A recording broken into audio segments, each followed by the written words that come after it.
প্রতিদিন ফজর ও মাগরিব নামাজের পর কোনো ব্যক্তি যদি এই ৯টি বিশেষ দোয়া পাঠ করতে পারে, আল্লাহ রাব্বুল আলামিন তাকে বিশেষ ২টি পুরস্কার দান করবেন। প্রথম নাম্বার পুরস্কার হলো সে আল্লাহর কাছে যা চাইবে আল্লাহ তাকে তাই দান করবেন। দ্বিতীয় নাম্বার পুরস্কার হলো রব্বুল আলামিন তার জীবনের সব গুনাহ ক্ষমা করে দিবেন। তো প্রিয় দর্শক, আমার বিশ্বাস যে ব্যক্তি আল্লাহর কাছে গুনাহের জন্য ক্ষমা চাইতে ভালোবাসে, সে আজকের ভিডিওটি অবশ্যই সম্পূর্ণ দেখবে। এইখান থেকে প্রতিটি দোয়াকে সে সুন্দরভাবে শিখবে, পরবর্তীতে নিয়মিত এই দোয়াগুলো অবশ্যই সে প্রতিদিন পাঠ করবে ইনশাআল্লাহ। তো চলুন প্রিয় দর্শক, একে একে প্রত্যেকটি দোয়ার সাথে আপনাদেরকে পরিচয় করিয়ে দেই। সর্বপ্রথম নম্বরে যেই দোয়ার কথা বলবো সেই দোয়া সম্পর্কে নবীজি সাল্লাল্লাহু আলাইহি ওয়াসাল্লাম হাদিসের মধ্যে বলেন, এই দোয়াটি একটি ইসমে আজমের দোয়া। রাসূল সাল্লাল্লাহু আলাইহি ওয়াসাল্লাম ইসমে আজম সম্পর্কে অনেক ফজিলত বর্ণনা করেছেন। হযরত আব্দুল্লাহ ইবনু বুরাইদা আল আসলামী রাদিয়াল্লাহু তাআলা আনহু তার বাবা থেকে তিনি বর্ণনা করেছেন, রাসূল সাল্লাল্লাহু আলাইহি ওয়াসাল্লাম এক ব্যক্তিকে তার দোয়া এইভাবে বলতে শুনেন, আর সেই দোয়াটি হলো, আল্লাহুম্মা ইন্নী আসআলুকা বিআন্নী আশহাদু আন্নাকা আনতাল্লাহু লা ইলাহা ইল্লা আনতাল আহাদুস সামাদুল্লাযী লাম ইয়ালিদ ওয়া লাম ইউলাদ ওয়া লাম ইয়াকুল লাহু কুফুয়ান আহাদ। এর অর্থ, হে আল্লাহ, আমি তোমার কাছে প্রার্থনা করছি আর সাক্ষ্য দিচ্ছি যে তুমি একমাত্র আল্লাহ, তুমি ছাড়া অন্য কোনো মাবুদ আমার নেই। তুমি একক সত্তা, স্বয়ং সম্পূর্ণ, যিনি কাউকে জন্ম দেননি এবং তাকেও কেউ জন্ম দেয়নি, আর তার সমকক্ষ কেউ নেই। বর্ণনাকারী বলেন, রাসূল সাল্লাল্লাহু আলাইহি ওয়াসাল্লাম ওই ব্যক্তির মুখে এই বাক্যগুলো শুনে তখন বললেন, সেই মহান সত্তার শপথ যার হাতে আমার জীবন, নিঃসন্দেহে এই লোক আল্লাহ তাআলার মহান নামের ইসমে আজমের উসিলায় তার কাছে প্রার্থনা করেছে। যেই নামের উসিলায় দোয়া করা হলে তিনি দোয়া কবুল করেন, এবং যেই নামের উসিলায় কোনো কিছু চাইলে আল্লাহ সেই চাওয়া পাওয়া পূর্ণ করে দেন। সুবহানাল্লাহ। তিরমিজি শরীফের হাদিস। তাই প্রিয় দর্শক, প্রথম নাম্বার দোয়ার কথা কি বললাম? প্রথম নাম্বার দোয়া হলো, আল্লাহুম্মা ইন্নী আসআলুকা বিআন্নী আশহাদু আন্নাকা আনতাল্লাহু লা ইলাহা ইল্লা আনতাল আহাদুস সামাদুল্লাযী লাম ইয়ালিদ ওয়া লাম ইউলাদ ওয়া লাম ইয়াকুল লাহু কুফুয়ান আহাদ। রাসূল সাল্লাল্লাহু আলাইহি ওয়াসাল্লাম বলেছেন, এই দোয়াটি হলো একটি ইসমে আজমের দোয়া। কোনো ব্যক্তি যদি এই দোয়া দিয়ে আল্লাহর কাছে কোনো কিছু চায়, আল্লাহ তাআলা সাথে সাথেই তা দান করেন। সুবহানাল্লাহ। এইবার টাকা হোক কিংবা পয়সা হোক, ধন সম্পদ হোক, মান সম্মান হোক, মনের সকল আশা আল্লাহ তাআলা পূরণ করে দেন। তাই আমাদের যদি কোনো চাওয়া পাওয়া থাকে, প্রতিদিন ফজর ও মাগরিবের পর এই ইসমে আজমের দোয়াটি অবশ্যই অবশ্যই অবশ্যই পাঠ করব ইনশাআল্লাহ ইনশাআল্লাহ। দ্বিতীয় নম্বরে যেই দোয়ার কথা বলবো সেই দোয়াটিও দামি একটি দোয়া। নবীজি সাল্লাল্লাহু আলাইহি ওয়াসাল্লাম সাহাবায়ে কেরামদেরকে বলতেছেন, ও আমার সাহাবীরা শোনো, আমি কি তোমাদেরকে এমন একটি দোয়ার কথা বলবো যেই দোয়া যদি তোমরা পাঠ করো, ওই দিন আল্লাহর কাছে সবচেয়ে বেশি আমলকারী তোমরাই হবে। সাহাবায়ে কেরাম রাদিয়াল্লাহু তাআলা আনহু বললেন, হ্যাঁ ইয়া রাসূলুল্লাহ সাল্লাল্লাহু আলাইহি ওয়াসাল্লাম, আমাদেরকে বলুন। নবীজি সাল্লাল্লাহু আলাইহি ওয়াসাল্লাম বলেন, শোনো, যে ব্যক্তি এই দোয়াটি প্রতিদিন ১০০ বার পাঠ করবে, ওই দিন সে আল্লাহ তাআলার আদালতে সবচেয়ে বেশি আমলকারী হিসেবে গণ্য হবে। সুবহানাল্লাহ। আর সেই দোয়াটি হলো, লা ইলাহা ইল্লাল্লাহু লাহুল মুলকু ওয়া লাহুল হামদু ওয়া হুয়া আলা কুল্লি শাইইন কাদির। আমি আবার বলছি, লা ইলাহা ইল্লাল্লাহু লাহুল মুলকু ওয়া লাহুল হামদু ওয়া হুয়া আলা কুল্লি শাইইন কাদির। নবীজি সাল্লাল্লাহু আলাইহি ওয়াসাল্লাম বলেন, যদি কোনো ব্যক্তি প্রতিদিন 100 বার এই দোয়াটি পাঠ করতে পারে, তাহলে যেদিন সে 100 বার এই দোয়াটি পাঠ করবে, ওই দিন আল্লাহ তাআলার আদালতে তার চেয়ে বেশি আমলকারী আর কেউ হবে না। সুবহানাল্লাহ। তাই প্রিয় দর্শক, এমন গুরুত্বপূর্ণ আমল কি কেউ ছাড়ে? অবশ্যই প্রতিদিন ফজর অথবা মাগরিব নামাজের পর এই দোয়াটি, বিশেষ দোয়াটি অবশ্যই পাঠ করব। আর যেই বিশেষ আমল নবীজি সাল্লাল্লাহু আলাইহি ওয়াসাল্লাম নিজে করেছেন, এই আমলের বরকতে আল্লাহ আপনার জীবনের সব গুনাহ ক্ষমা করে দিবেন। সুবহানাল্লাহ, আল্লাহু আকবার। নবীজি বলেন, ও আমার উম্মতেরা শোনো, তোমরা মানুষকে দেখানোর জন্য আমল করিও না, একমাত্র আল্লাহ তাআলার সন্তুষ্টি অর্জনের জন্যই আমল করিও। শোনো, যদি মানুষকে দেখানোর জন্য আমল করো, তাহলে তোমরা কোন বিপদে পড়বে, তোমাদেরকে একটি হাদিস শোনাই। নবীজি বলেন, পূর্ববর্তী জামানার একজন অনেক বড় আমলওয়ালা ব্যক্তি ছিল। তো সেই ব্যক্তি হাসরের ময়দানে তার 500 বছরের খাঁটি ইবাদত দিয়ে আল্লাহ তাআলার কাছে বলবেন, আল্লাহ, আপনি আমাকে এই 500 বছরের খাঁটি ইবাদতের বিনিময়ে জান্নাত দান করুন। আল্লাহ তাআলা তখন বলবেন, আচ্ছা, তুমি কি জানো না যে আমার রহমত ব্যতীত কেউ জান্নাত পাবে না? ওই ব্যক্তি বলবে, আল্লাহ, আমি 500 বছর ধরে ইবাদত করলাম, আর আপনি আমাকে বলতেছেন যে এখন আপনার রহমত প্রয়োজন হবে। আল্লাহ তাআলা বললেন যে হ্যাঁ, আমার রহমত ব্যতীত কেউ জান্নাতে যেতে পারবে না। ওই ব্যক্তি একটু রাগ করে ফেলবে, সে রাগ করে হাসরের ময়দানে ঘোরাঘুরি করতে থাকবে। তো আমরা সবাই তো জানি যে হাসরের মাঠে মাথা থেকে মাত্র 1.5 হাত উপরে থাকবে সূর্য। তো তার এমন পানি পিপাসা পাইবে, সে পানির খোঁজে সারা হাসরের মাঠ দৌড়াইতে থাকবে। সে খুঁজতে খুঁজতে একজন ব্যক্তিকে পাইবে যার হাতে থাকবে কিছু পানি। নবীজি সাল্লাল্লাহু আলাইহি ওয়াসাল্লাম বলেন, ওই ব্যক্তি বলবে, তুমি কি পানি চাও? ওই পিপাসার্ত ব্যক্তি বলবে, হ্যাঁ, আমাকে একটু পানি দাও, না হলে আমার জীবনটা এখনই চলে যাবে।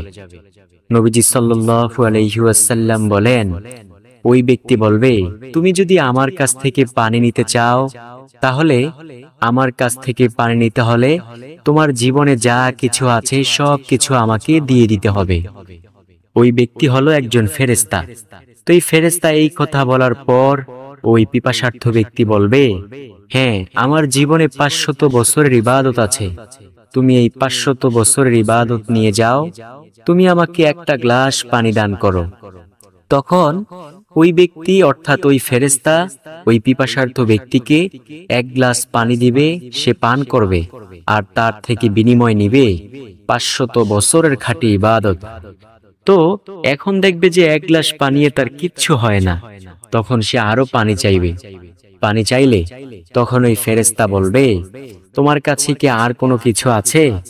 তখন ওই ব্যক্তি বলবে, আমার কাছে আর কিছু নেই, শুধু এই 500 বছরের খাঁটি ইবাদত ছিল, আর ইবাদত তো তোমাকে দিয়েই দিলাম, তুমি আমাকে আরেকটু পানি দাও না।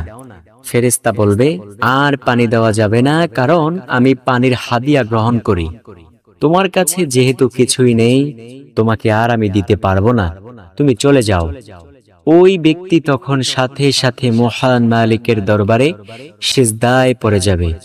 সিজদায় গিয়ে বলবে, আল্লাহ, এই হাসরের ময়দানে আজকে আমাকে একটি গ্লাস পানি কিনে খেতে হলো 500 বছরের খাঁটি ইবাদত দিয়ে, আর দুনিয়ায় জীবিত থাকা অবস্থায় আমি কত crore crore crore crore trillion trillion glass পানি ভক্ষণ করেছি, কত পানি অপচয় করেছি। আল্লাহ, তুমি যদি ওই পানির হিসাব নাও, তাহলে জান্নাত তো দূরের কথা, কোথায় গিয়ে আমি পড়ব, কোনো স্টেশন আমার থাকবে না।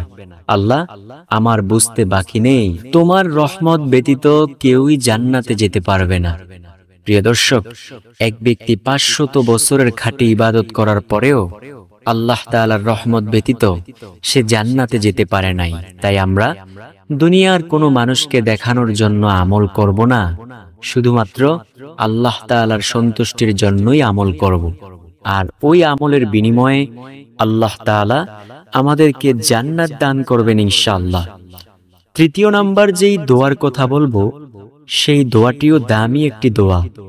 নবীজি সাল্লাল্লাহু আলাইহি ওয়াসাল্লাম একদিন সাহাবে কেরামদেরকে সাথে লইয়া নামাজ আদায় করতেছেন। নবীজি ইমামতি করতেছেন, সাহাবে কেরাম মুসল্লি। নবীজি সাল্লাল্লাহু আলাইহি ওয়াসাল্লাম রুকুতে গেলেন, রুকু থেকে সোজা হয়ে দাঁড়াইলেন। নবীজি বললেন, সামি আল্লাহু লিমান হামিদা। সবাই বলে উঠল, রব্বানা লাকাল হামদ। কিন্তু একজন ব্যক্তি একটু ব্যতিক্রম বলল। সে বলল, রব্বানা লাকাল হামদ হামদান কাসীরান তাইয়্যিবান মুবারাকান ফীহি। নবীজি সাল্লাল্লাহু আলাইহি ওয়াসাল্লাম নামাজ শেষ করলেন। ওই ব্যক্তিকে জিজ্ঞেস করলেন, তুমি এই বাড়তি কথাগুলো কেন বলেছ?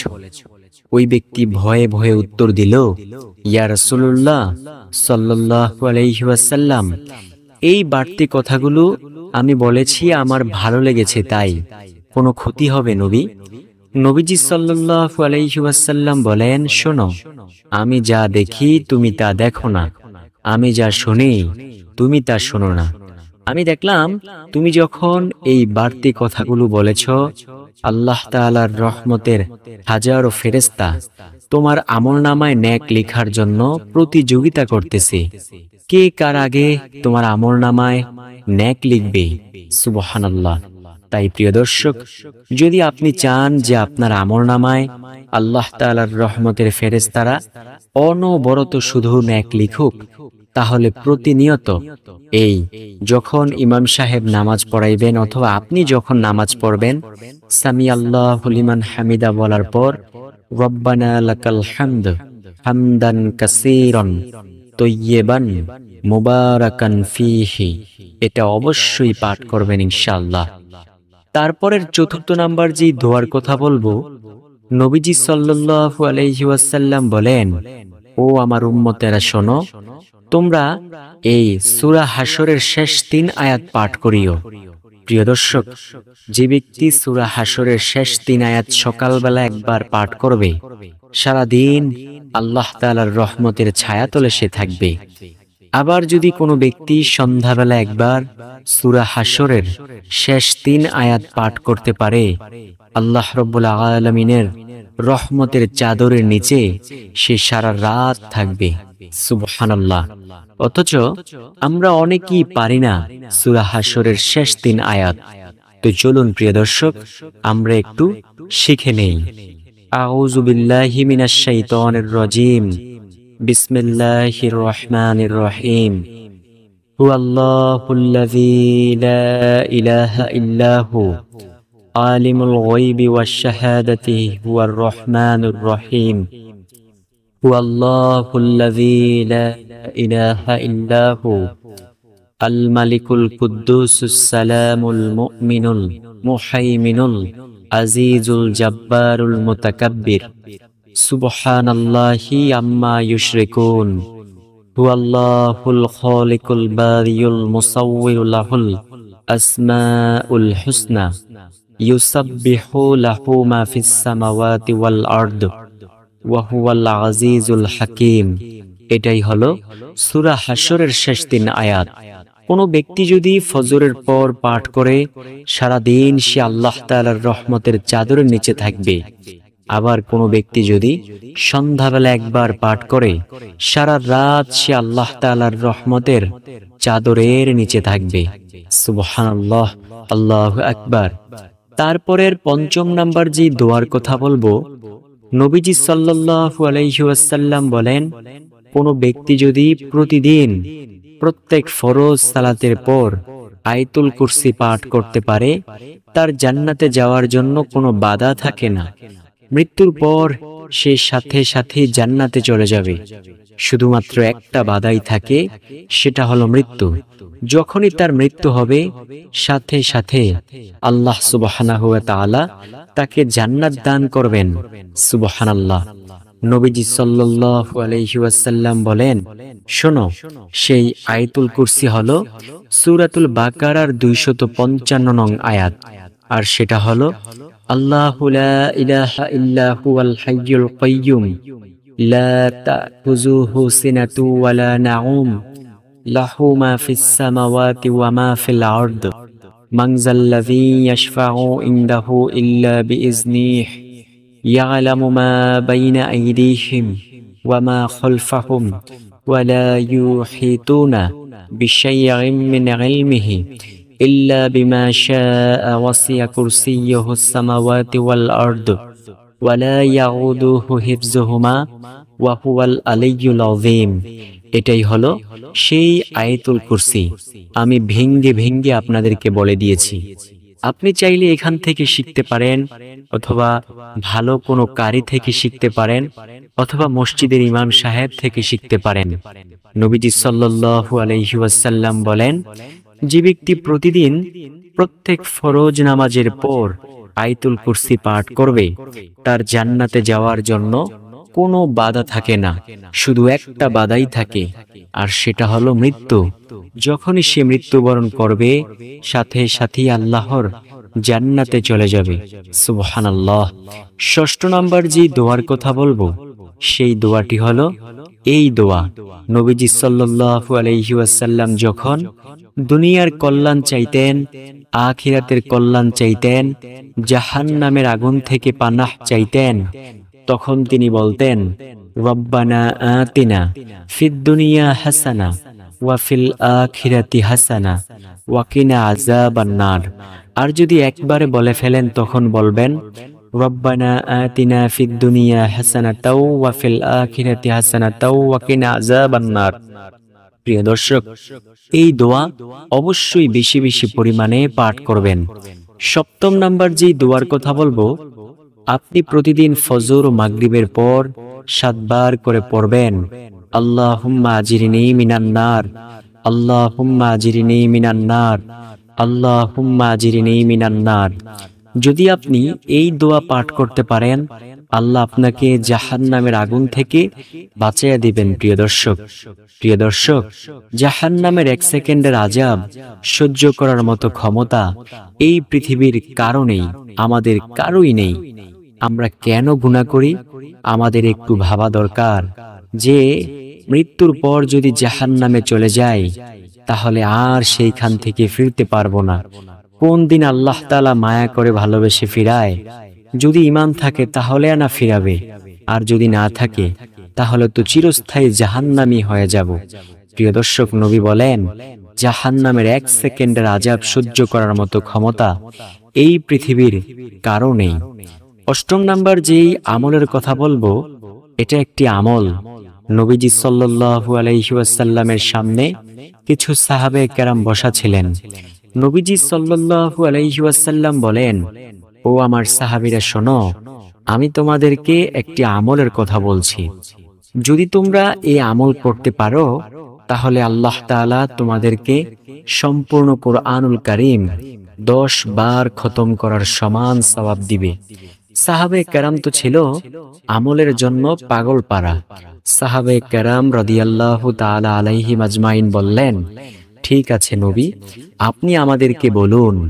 নবীজি সাল্লাল্লাহু আলাইহি ওয়াসাল্লাম বলেন, কোন ব্যক্তি যদি এই সূরাতুল ইয়াসিন 1 বার পাঠ করে, আল্লাহ রাব্বুল আলামিন সম্পূর্ণ কুরআনুল কারীম 10 বার খতম করার সমান সওয়াব দিয়ে দেয়। সুবহানাল্লাহ, আল্লাহু আকবার। তাই আমরা বেশি বেশি পাঠ করার চেষ্টা করব। সর্বশেষ নাম্বার যে দোয়ার কথা বলবো, সেই দোয়াটি সম্পর্কে নবীজি সাল্লাল্লাহু আলাইহি ওয়াসাল্লাম বলেছেন, যদি কোনো ব্যক্তি বলে, রাদিতু বিল্লাহি রাব্বা ওয়া বিল ইসলামি দীনা ওয়া বিমুহাম্মাদিন সাল্লাল্লাহু আলাইহি ওয়াসাল্লাম নাবিয়্যা ওয়া রাসূলা, তাহলে আল্লাহ তাআলা তার জন্য জান্নাতকে অবধারিত করে দেন। সুবহানাল্লাহ। তো আশা করছি ভিডিওটি অনেক বেশি উপকারী হবে। যদি উপকারী